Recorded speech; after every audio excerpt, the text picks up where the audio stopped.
bahaya berita hoax. Apalagi kalau berita hoax itu berkaitan dengan agama, berkaitan dengan hadis-hadis Nabi. Karena banyak hadis-hadis palsu tersebar. Banyak orang yang membuat hadis-hadis palsu, kemudian disebarkan. Kita nggak peduli hadisnya benar atau enggak, otentik atau tidak, langsung kita sebarkan. Itu lebih bahaya lagi. Disebutkan oleh Nabi SAW, "Man kadzaba alayya muta'ammidan falyatabawwa maq'adahu minan nar."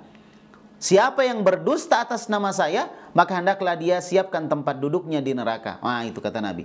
Jadi hati-hati berdusta atas nama Nabi. Kita bilang Nabi bersabda begini, padahal tidak ada disebutkan dalam hadis. Contoh hadis yang tidak ada asalnya, yang sering kita dengar. Ya, disebutkan ikhtilafu ummati rahmah.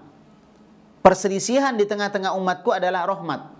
Itu sering tersebar di bulan Ramadan, ya, atau di luar Ramadan, bahkan sering diungkapkan di mana? Di media-media sosial. Perselisihan umatku adalah rahmat.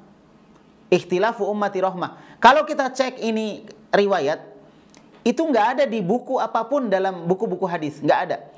Seorang ulama bernama Imam As-Subki dan disebutkan oleh Syekh Muhammad Nasiruddin Al-Albani di dalam kitab As-Sahihah, ya, Ad-Dhaifah, ya, kitab Ad-Dhaifah, silsilah Ad-Dhaifah, dia sebutkan ucapan Imam As-Subki. Kata Imam As-Subki, hadzal hadis ini, yaitu hadis perselisihan umatku adalah rahmat, kata beliau, la aslalahu, adalah hadis yang tidak ada asalnya. La fis sahih wala fil hasan wala fil dhaif. Tidak ada dalam hadis yang sahih, enggak ada dalam hadis yang hasan, enggak ada dalam hadis yang dhaif, yang lemah. Coba lihat.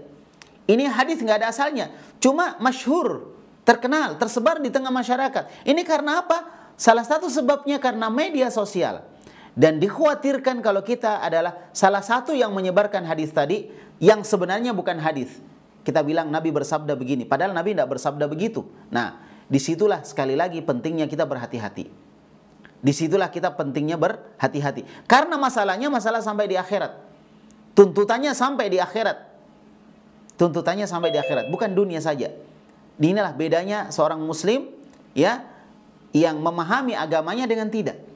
Seorang muslim yang memahami agamanya, dia akan berhati-hati, ya, menyandarkan hadis kepada Nabi, padahal hadis tersebut tidak berasal dari Nabi Muhammad SAW.